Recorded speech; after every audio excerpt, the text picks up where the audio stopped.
Bab 701. Melihat anak buahnya jatuh seperti kartu domino, hati John anjlok.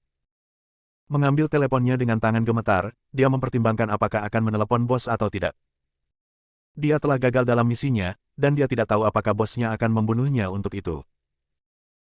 Pada akhirnya, bos telah memanggilnya sebelum dia bisa melakukan kehormatan. John menjawab dengan suara bersalah, "Bos, misi kali ini."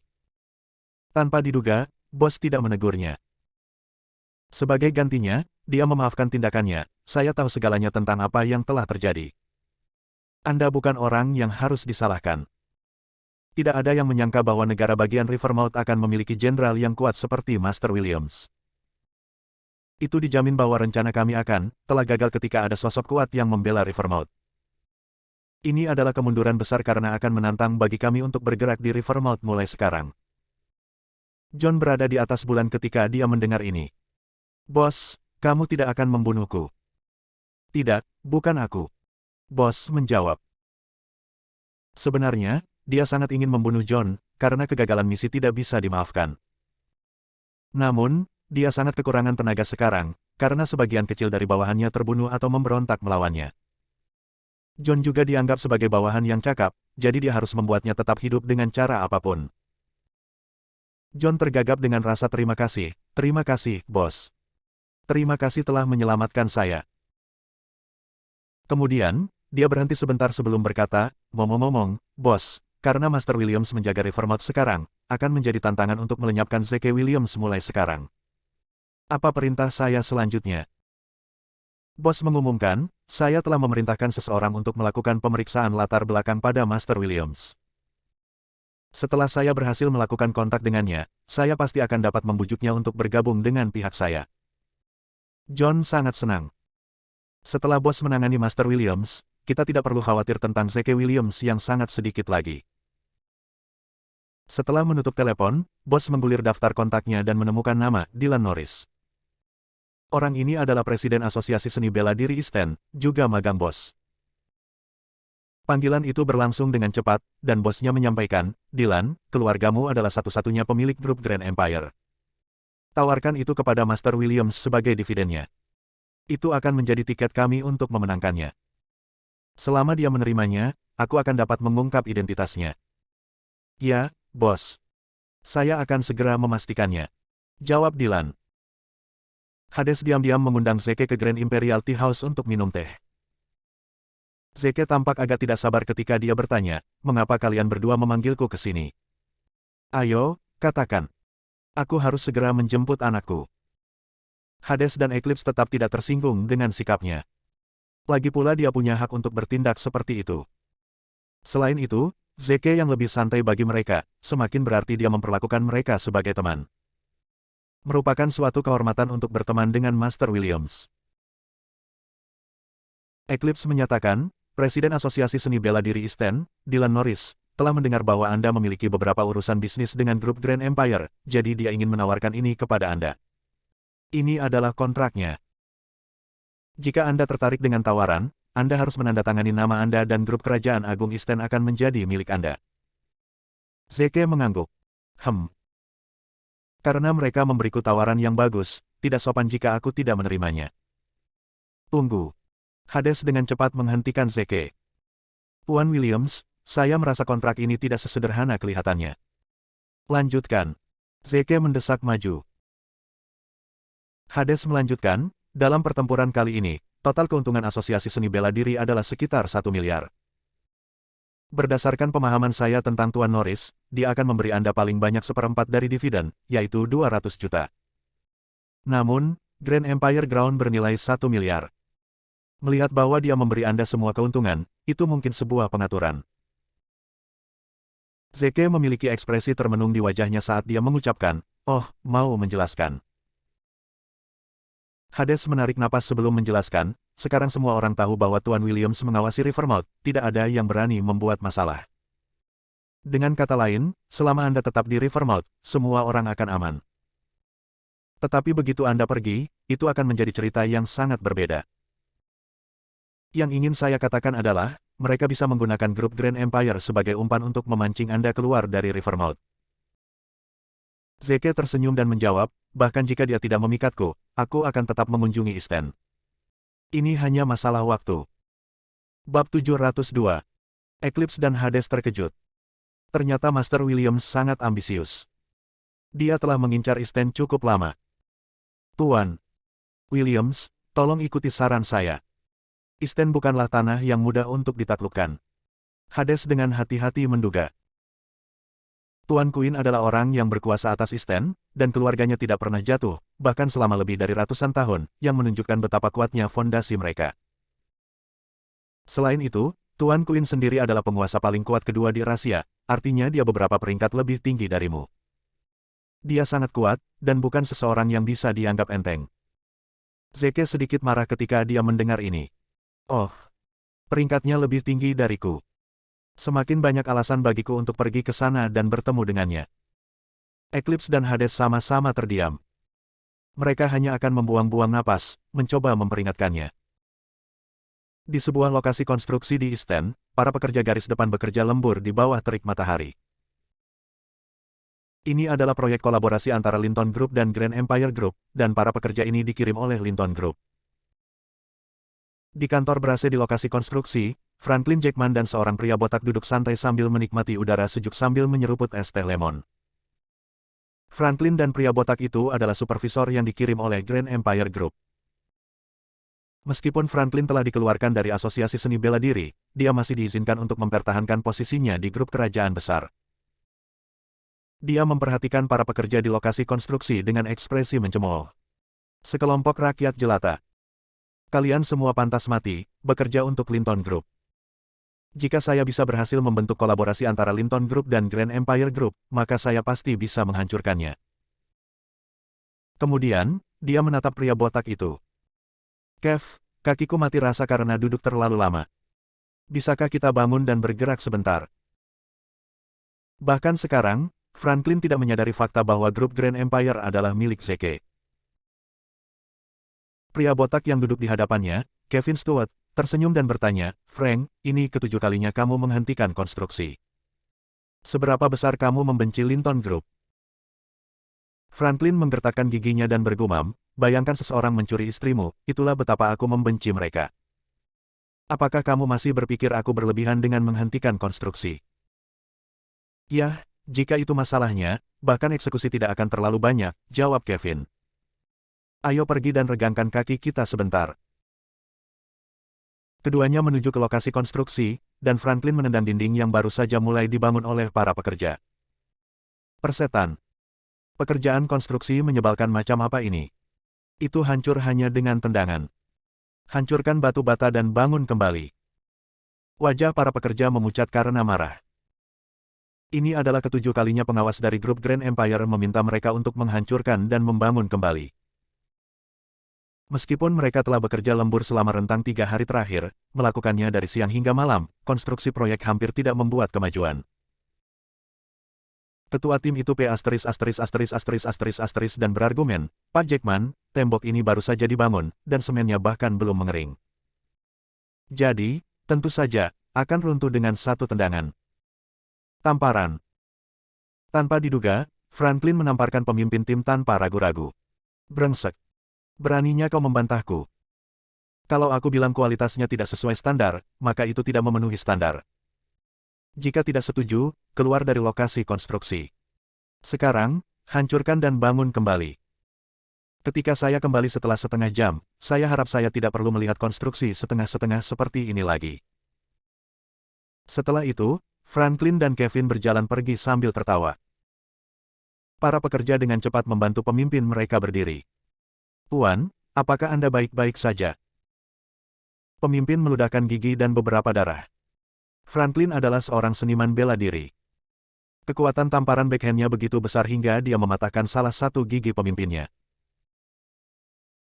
Pemimpin itu berwarna ungu karena marah dan berkata, saya pikir mereka berdua sengaja mempersulit kita. Kita tidak bisa terus seperti ini. Kita tidak akan bisa membuat kemajuan apapun. Saat kita telah membangunnya, keduanya hanya akan kembali untuk menjatuhkannya sekali lagi. Ini adalah lingkaran setan.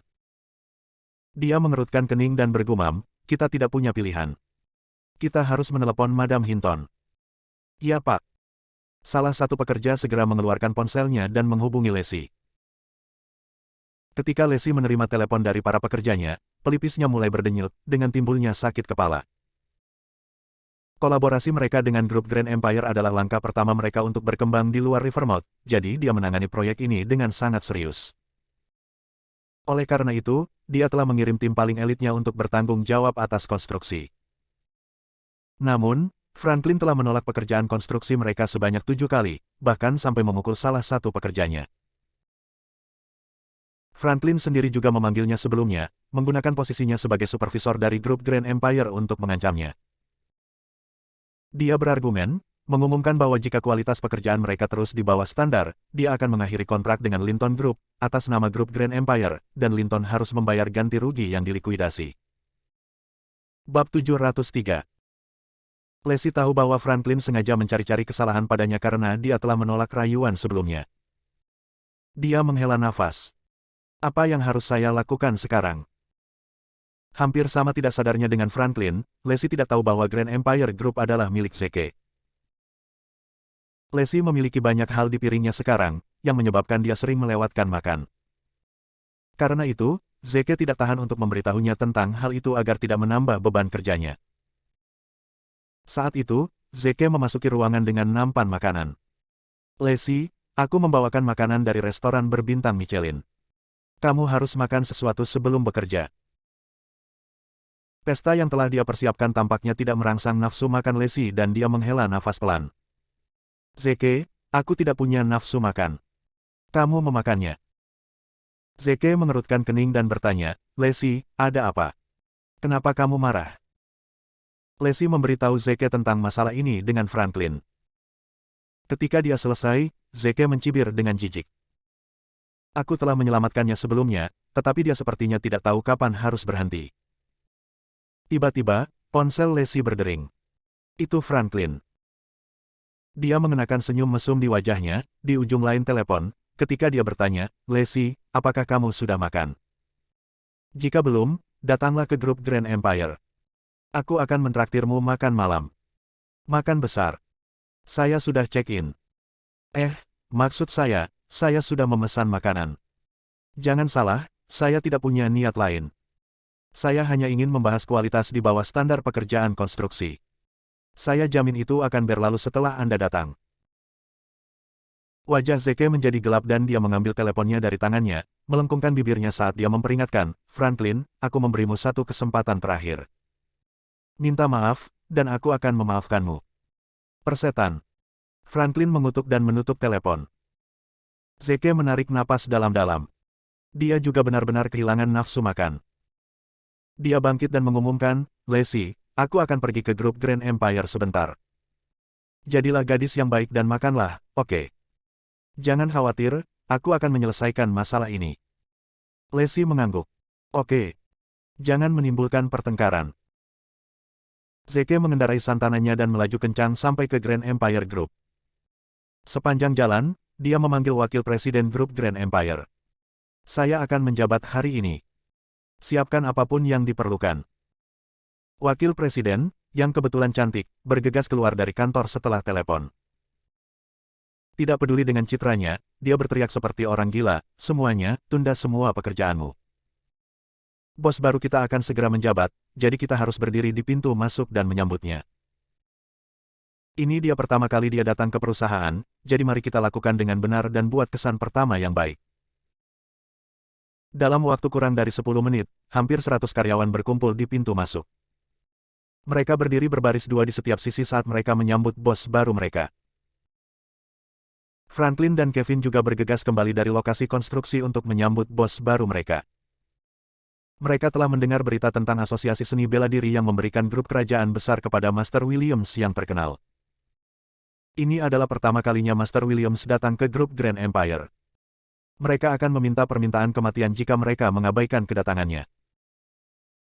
Franklin dan Kevin sangat mengantisipasi kedatangannya, berbisik dengan suara rendah saat mereka mendiskusikannya. "Apakah menurut Anda bos baru kita, Master Williams, menyukai wanita lokal atau asing? Haruskah kita membawa Tuan Williams ke bar yang baru dibuka dan mempekerjakan beberapa wanita asing untuk membuatnya bahagia?" Apakah menurutmu kita akan dihargai karena begitu bijaksana? Jika kita bisa masuk ke buku-buku bagus Master Williams, kita pasti akan bisa mencapainya dalam waktu singkat. Keduanya sedang dalam diskusi yang panas ketika Santana yang rusak berhenti di depan pintu masuk. Pintu terbuka, dan Zeke muncul dari kursi pengemudi. Zeke agak puas dan mengangguk ringan saat melihat formasi kelompok karyawan di pintu masuk. Namun, semua orang di tim penyambutan merasa gelisah saat mereka menunggu kedatangan bos baru mereka. Mereka tidak menyadari bahwa Zeke adalah bos baru mereka. Melihat dia mengenakan pakaian biasa dan mengendarai Santana tua, mereka semua berasumsi bahwa dia hanyalah kontraktor biasa di sini untuk membicarakan bisnis.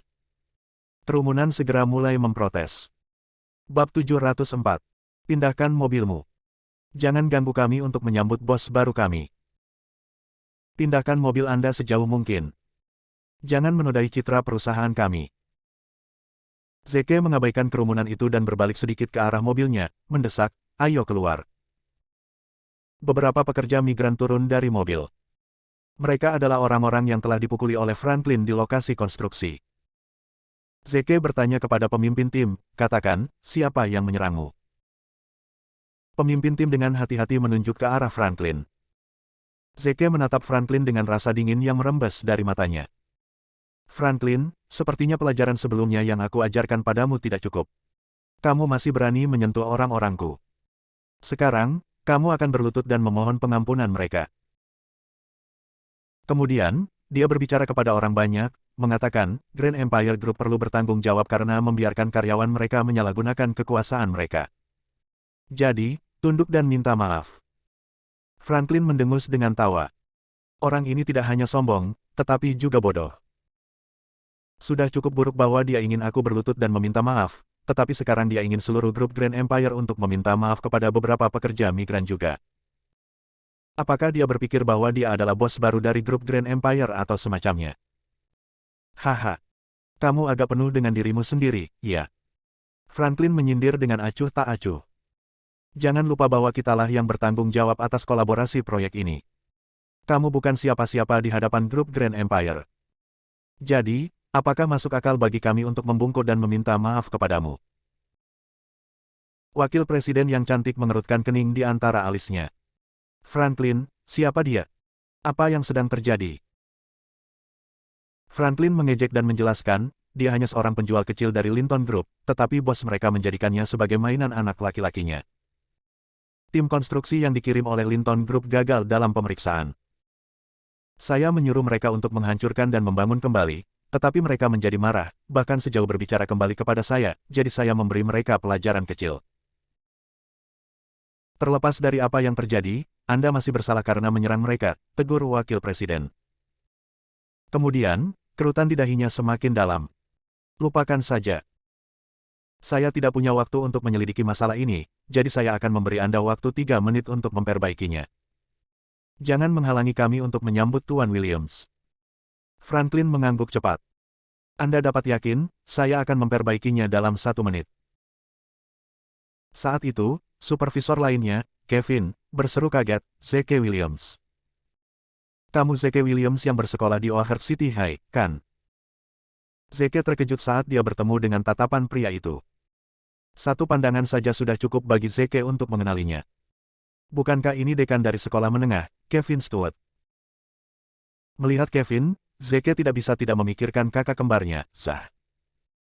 Selama sekolah menengah, Zah telah menargetkan Zeke di setiap kesempatan, semua karena dia menginginkan hak warisan untuk dirinya sendiri. Zah bahkan menyuap dekan, Kevin Stewart, untuk membuat hidup Zeke sengsara, menghambatnya untuk belajar dengan baik. Di bawah terik matahari musim panas, Zeke dipaksa berdiri di lapangan sebagai hukuman.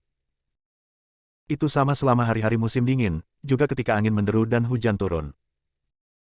Siksaan fisik dan mental telah mengacaukannya, dan dia terkuras semua energinya sampai dia kehilangan semua keinginan untuk belajar. Pada satu titik, dia bahkan mulai memiliki pikiran untuk bunuh diri. Setelah lulus, dia ditangkap dan dikirim ke penjara di tempat Zah. Itu terakhir kalinya dia melihat Kevin. Sedikit yang dia tahu bahwa Kevin akhirnya akan bekerja di grup Grand Empire, menjadi karyawannya sendiri. Tuhan memberi saya kesempatan untuk membalas dendam. Zeke menyunggingkan senyum yang tidak mencapai matanya. Tuan Stewart, lama tidak bertemu. Kevin memberinya tanggapan yang suam-suam kuku. Ya, itu memang sudah lama. Sekelompok kecil pekerja migran tampak sedikit bermasalah, dan salah satu dari mereka mengakui, Tuan Williams, dia juga salah satu pengawas yang telah menghambat kemajuan kami dan memukul kami, tetapi kami akan membiarkannya pergi karena dia adalah temanmu. Mereka mengira Zeke dan Kevin bersahabat. Mereka hanya bisa menyedotnya dan melepaskannya, untuk menghindari menempatkan Zeke di tempat yang sulit. Zeke menggelengkan kepalanya. Kamu hanya akan memperburuk keadaan dengan membiarkannya pergi. Jangan khawatir, biarkan aku yang menanganinya. Franklin menatap Kevin dengan rasa ingin tahu. Kev, apa kalian berdua saling kenal? Kevin mengangguk. Ya, saya adalah gurunya selama sekolah menengah. Orang ini memiliki nilai buruk dan perilaku buruk, hampir membuat dirinya dikeluarkan dari sekolah. Dia ditangkap dan menghabiskan 5 tahun penjara setelah lulus. Kemudian, setelah dia keluar, dia tinggal di jalan-jalan dan memohon untuk mencari nafkah. Merupakan keajaiban bahwa dia tidak mati kelaparan, tetapi bagaimana dia akhirnya menjadi orang yang bertanggung jawab atas Linton Group. Bab 705. Franklin memiliki ekspresi menghina di wajahnya. Apa maksudmu, orang yang bertanggung jawab? Dia hanya penjual kecil-kecilan, tapi keberuntungan ada di pihaknya dan dia naik pangkat karena dia disukai oleh bosnya. Kevin tertawa mendengarnya. Aku tahu itu. Seseorang dengan nilai moral yang rendah tidak akan pernah bisa sukses sendiri. Sungguh mengherankan bahwa seseorang masih menginginkannya sebagai mainan anak laki-laki. Sampah seperti dia memiliki keberanian untuk menyuruh kita berlutut dan meminta maaf. Mengapa kamu tidak melihat dirimu di cermin sebelum berkeliling menuntut orang untuk melakukan itu? Franklin meludah. Para karyawan grup Grand Empire tertawa terbahak-bahak. Mau tak mau mereka setuju bahwa mantan narapidana sekaligus pengemis seperti dia memang menggigit lebih dari yang bisa dia kunyah, memberitahu para eksekutif grup Grand Empire untuk berlutut memohon pengampunan. Zeke Williams, cepatlah menyingkir. Kamu tidak akan bisa menanggung konsekuensi mengacaukan sesi penyambutan Master Williams. Kevin menegurnya. Zeke dengan tenang menjawab, aku telah mengatakan bahwa aku ingin kamu dan Franklin berlutut dan meminta maaf. Jika tidak, aku tidak akan bergerak sedikit pun. Sialan. Kevin mengutuknya. Bukankah aku cukup sopan? Lagi pula, aku pernah menjadi mentormu, jadi bagaimana kamu bisa memintaku untuk berlutut di depanmu? Tidakkah kamu memiliki sedikit rasa hormat untukku? Zeke mendengus pelan. Mentor. Haha. Orang sepertimu tidak pantas disebut guru. Dasar bajingan. Wajah Kevin berubah ungu karena marah. Franklin, jangan buang waktu kita untuk berbicara dengannya. Buang dia ke samping agar dia tidak menghalangi kita. Franklin mengangguk dan mereka berdua segera menyerbu ke arah Zeke. Wakil Presiden panik. Franklin dan Kevin sama-sama seniman bela diri, dan upaya bersama mereka bisa berakibat fatal bagi Zeke. Dia dengan panik berteriak, berhenti. Kita selalu bisa membicarakan sesuatu. Namun, Franklin dan Kevin terlalu jauh untuk bisa mendengar teriakan wakil presiden. Mereka mengapit Zeke dan mulai menyerang. Zeke tidak tersentak sama sekali saat dia dengan santai mengulurkan kedua tangannya untuk meraih tinju mereka yang masuk. Dia mengencangkan cengkeramannya pada kepalan tangan mereka seperti saat memeras lemon. Retakan. Suara tulang retak memenuhi udara. Kemudian, Zeke memberikan sentakan yang kuat, langsung membuat siku mereka terkilir. Ah! Jeritan yang menusuk telinga bergema di telinga semua orang untuk waktu yang lama. Kerumunan itu tercengang. Mereka bingung bagaimana pria kurus seperti dia bisa memiliki kekuatan ledakan seperti itu. Dia baru saja mematahkan lengan dua seniman bela diri yang terampil seolah-olah itu hanya berjalan-jalan di taman. Wakil Presiden menelan ludah ketakutan. Ini benar-benar buruk. Hal-hal telah keluar kendali. Kita akan berada dalam masalah besar jika Master Williams melihat ini. Apa yang harus saya lakukan? Apa yang akan aku lakukan sekarang? Franklin menjerit kesakitan dan berteriak marah pada saat yang sama, Zeke Williams. Kamu pasti sudah gila. Aku akan memastikan kamu mati jika itu adalah hal terakhir yang aku lakukan. Kemudian, dia menoleh ke wakil presiden dan menggertakkan giginya, karyawan Anda diganggu. Cepat dan panggil seseorang dari asosiasi seni bela diri untuk memberi pelajaran kepada bajingan ini. Jika Anda menolak untuk membantu kami, semua orang akan melihat bahwa Anda memilih untuk diam saja, karena karyawan Anda sedang dianiaya. Bagaimana Anda akan memimpin tim Anda mulai saat itu? Ekspresi wakil presiden berubah drastis. Sekarang setelah masalah itu meledak, menjadi tindak pidana, semuanya berada di luar yurisdiksinya. Jika dia tidak bisa mengatasinya, segera menemukan solusi, dia akan menemukan dirinya dalam air panas begitu Tuan Williams tiba, menyaksikan kekacauan itu. Di saat panik, dia menelepon Presiden Asosiasi Seni Bela Diri Easton, Dylan Norris, meminta seseorang untuk datang dan membersihkan kekacauan itu. Saat itu, Dylan sebenarnya sedang bergegas ke perusahaan dengan beberapa anak buahnya. Dia telah diberitahu oleh Eclipse beberapa saat yang lalu, bahwa bos baru akan segera menjabat. Dylan jelas berasumsi bahwa bos baru itu adalah Master Williams. Bahkan bosnya sangat menghormati Master Williams, jadi dia juga harus memperlakukannya dengan sangat hormat. Ketika dia setengah jalan di sana, dia menerima telepon dari wakil presiden grup kerajaan besar, mengatakan bahwa seseorang membuat masalah di pintu masuk. Berita ini membuat Dylan menjadi hiruk-pikuk. Jika Master Williams telah menyaksikan seseorang berkelahi di depan pintu perusahaannya melepaskan kemarahannya, hidupnya akan berakhir seperti yang dia tahu. Dia segera tiba di grup Grand Empire. Franklin segera mengungkapkan keluhannya, "Tuan Norris, Anda akhirnya di sini. Bajingan ini berani meletakkan tangannya di atas kami. Bisakah Anda bayangkan itu? Kami, karyawan Master Williams. Dan dia melakukannya tepat di pintu masuk rumahnya. Perusahaan. Bukankah dia secara terang-terangan tidak menghormati Tuan Williams dengan melakukan ini? Anda harus memukulinya dengan baik atas nama Tuan Williams." Dylan berada di samping dirinya dengan kemarahan ketika tatapannya mendarat di Zeke. Jadi, ternyata musuh bos, Zeke Williams, yang menyebabkan keributan di sini.